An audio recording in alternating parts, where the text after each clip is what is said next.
Assalamualaikum warahmatullahi wabarakatuh. Salam sejahtera bagi kita semua. Saya nama Muhammad Mahful dari BPPB Sumsel. Pada kesempatan ini saya dari kelompok 2 akan memaparkan studi kasus pelaksanaan pembangunan gedung Kemenko 3 IKN Ibu Kota Nusantara yang mana pada program Diklat pengawasan mutu pembangunan bangunan dan bagaimana ini dapat memberikan manfaat bagi kita semua. Pertama-tama outline plan dari pemaparan saya adalah pendahuluan, yaitu latar belakang maksud dan tujuan studi kasus perumusan masalah batasan pembahasan, kedua data umum pembangunan gedung Kemenko 3 tentang gambar umum proyek dan tujuan sumber atau referensi, tiga kondisi lapangan dan evaluasi, data yang terkumpul dari hasil pengamatan dan evaluasi, keempat penutup yaitu kesimpulan rekomendasi dan daftar pustaka. Latar belakang. Suatu bangunan mempunyai peran penting dalam kehidupan manusia sesuai dengan tujuan dibangunnya bangunan tersebut. Setelah selesai dibangun, suatu bangunan diharapkan mampu menjalankan fungsinya sesuai umur rencananya, tetapi dengan bertambahnya umur suatu bangunan, terjadi penurunan kinerja bangunan disebabkan oleh beberapa faktor, misalnya faktor lingkungan di sekitar bangunan yang juga penggunaan bahan material yang tidak tepat. Seringkali pembangunan suatu bangunan dilakukan dengan menggunakan bahan bangunan dengan kualitas yang tidak baik. Dengan kata lain, terjadinya pemilihan bahan bangunan yang dengan harga yang lebih murah. Hal ini dimaksudkan untuk menurunkan biaya awal dari suatu bangunan, agar memperoleh keuntungan yang lebih. Namun, pembangunan dan kualitas yang bahan bangunan di bawah standar menyebabkan bangunan cepat mengalami kerusakan, sehingga menyebabkan pemeliharaan yang lebih rutin.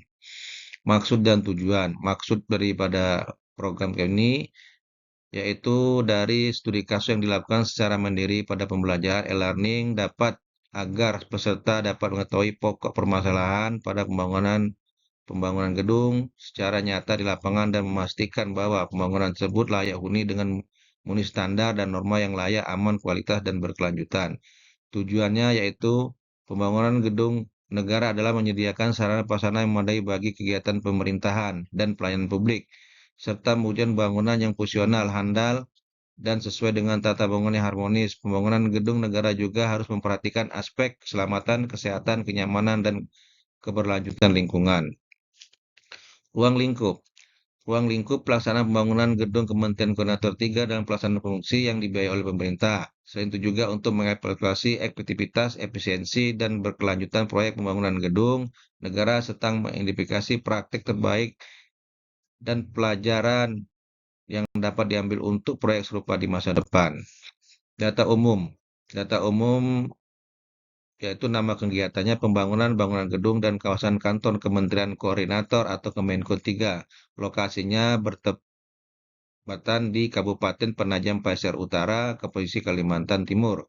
Pemberi tugas adalah Satker Pelaksana Permukiman Provinsi Kalimantan Timur tahun anggaran 2022 sampai dengan 2024. SPMK-nya 2 Januari 2023 dengan nilai kontrak 902 miliar 579.775.000 rupiah. Sumber pendanaannya APBN, waktu pelaksanaan 2 Januari 2023 sampai dengan 31 Desember 2024, di mana kontraktor pelaksanaannya adalah PT Waskita, ini dia KSO, dan konsultan PT Wirama Karya Persero KSO dengan PT Laras Sembada. Profil studi kasus. Kasus pelaksanaan pembangunan gedung Kemenko 3 atau Ibu Kota Nusantara akan lebih fokus pada aspek-aspek kunci pada pelaksanaan konstruksi. Studi ini bertujuan untuk mengevaluasi efektivitas pelaksanaan tantangan yang dihadapi.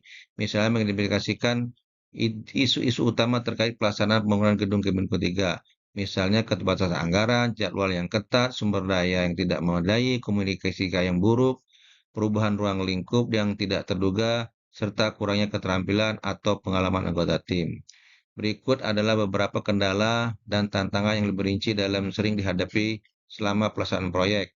Satu, masalah kendala waktu, tenggat waktu yang ketat. Proyek seringkali memiliki tenggat waktu yang ketat dan keterlambatan dalam suatu tugas dapat berdampak pada suatu proyek. Terkadang tenggat waktu yang diberikan tidak realistis dan dapat menyebabkan stres dan tekanan pada tim proyek. Kedua, kendala biaya atau anggaran terbatas. Proyek sekali memiliki keterbatasan anggaran, dan jika biaya melebihi anggaran dapat menyebabkan masalah serius, serta perubahan harga materi yang dapat berubah selama pelaksanaan proyek yang dapat menyebabkan peningkatan biaya. Kendala sumber daya, kesediaan sumber daya. Sumber daya yang dibutuhkan untuk proyek seperti tenaga kerja terampil atau peralatan khusus mungkin tidak tersedia di mana dalam mengalokasikan sumber daya yang secara efektif yang bisa menjadi tantangan, terutama jika ada beberapa proyek yang bersaing untuk sumber daya yang sama. Kendala ruang lingkup atau perubahan ruang lingkup. Ruang lingkup sering terjadi pada proyek dapat berubah selama pelaksanaan yang dapat menyebabkan peningkatan biaya dan waktu proyek. Dengan ketidakjelasan ruang lingkup, proyek tidak didefinisikan dengan jelas sejak awal, ini dapat menyebabkan kebingungan dan masalah selama pelaksanaan. Faktor eksternal perubahan peraturan. Perubahan peraturan atau undang-undang dapat mengaruhi pelaksanaan proyek. Kondisi cuaca seperti banjir, badai dapat menunda atau menghentikan proyek. Untuk mengatasi kendala dan tantangan ini, penting untuk melakukan perencanaan yang matang, menetapkan tujuan yang jelas, mengelola sumber daya dengan efektif, berkomunikasi secara terbuka dan transparan, serta mengelola risiko dengan baik. Kendala komunikasi yang buruk. Komunikasi yang buruk antara anggota tim, pemangku kepentingan, dan pihak eksternal dapat menyebabkan kesalahpahaman dan masalah. Akibat kurangnya transparansi dalam komunikasi dapat menyebabkan ketidakpercayaan dan masalah dalam hubungan kerja. Risiko yang tidak terduga. Proyek selalu memiliki risiko. Dengan beberapa risiko mungkin tidak terduga atau sulit untuk diprediksi. Jika risiko tidak dikelola dengan baik, ini dapat menyebabkan masalah serius seperti keterlambatan proyek atau kegagalan proyek. Terakhir, keterampilan dan pengalaman anggota tim, keterbatasan keterampilan. Jika anggota tim tidak memiliki keterampilan atau pengalaman yang diperlukan, ini dapat menyebabkan masalah dalam pelaksanaan proyek. Kurangnya pelatihan atau pengembangan keterampilan anggota tim juga dapat menjadi kendala. Kondisi lapangan. Pelaksanaan pembangunan bangunan gedung Kemenko 3 ini mengalami perubahan nilai kontrak atau adendum nilai kontrak pada masa pelaksanaan pekerjaan karena adanya penambahan desain atas permintaan pihak-pihak terkait yang berwenang selama masa pelaksanaan habis sebelum pelaksanaan adendum 1.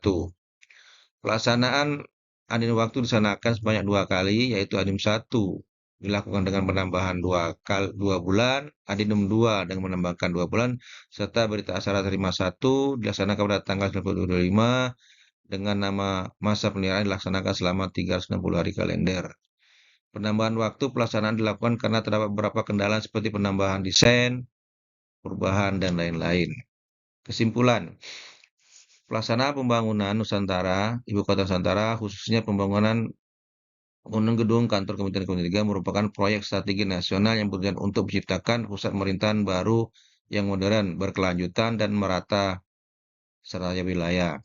Berdasarkan hasil pengamatan evaluasi dalam video ini dapat kami simpulkan bahwa dari hasil pengamatan pembiayaan mutu dan waktu pada pelaksanaan bangunan gedung Kementerian 3 secara umum telah sesuai dengan ketentuan yang dalam kontrak. Meskipun mengalami penambahan nilai kontrak, adendum nilai kontrak, dan penambahan waktu adendum waktu, penilaian mutu yang dilaksanakan sudah berjalan dengan baik dengan program mutu yang disusun oleh penyedia jasa meskipun masih terdapat kerusakan minor pada pekerjaan non-konstruksi. 2. Adapun kendala yang dan permasalahan yang dihadapi di lapangan pelaksanaan konstruksi bangunan gedung Kemenko 3 Ibu Kota Nusantara adalah penambahan desain dan perubahan fungsi ruang pada perencanaan sebelumnya, kesulitan aksesibilitas ke lokasi pekerjaan suplai material pembangunan. Rekomendasi yang dapat kami berikan antara lain yaitu 1. Penambahan, peningkatan integritas sistem manajemen mutu. Dalam meningkatkan efektivitas pengendalian biaya, mutu, dan waktu, direkomendasikan agar semua pelaku proyek aktif menggunakan sistem manajemen proyek berbasis digital seperti BIM atau sistem dashboard real time. Ini akan memudahkan koordinasi antar stakeholder, mempercepat pembangunan keputusan, dan minimalisasi keterlambatan. 2. Optimalisasi pengawasan lapangan secara berkala. Pengawasan teknis perlu dilakukan secara konsisten dan terjadwal dengan cara aktif melibatkan konsultan pengawas dan manajemen konstruksi. 3. Perencanaan jadwal yang fleksibel namun terukur. Dalam hal penggalian waktu, penyusunan jadwal kerja yang realistis dan adaptif. Terdapat kondisi lapangan seperti cuaca, logistik di wilayah IKN perlu menjadi perhatian utama. 4. Melakukan evaluasi berkala terhadap kemajuan proyek, baik dari segi waktu, biaya, maupun kualitas pekerjaan. 5. Melakukan tindakan korektif jika terjadi penyimpangan dari rencana.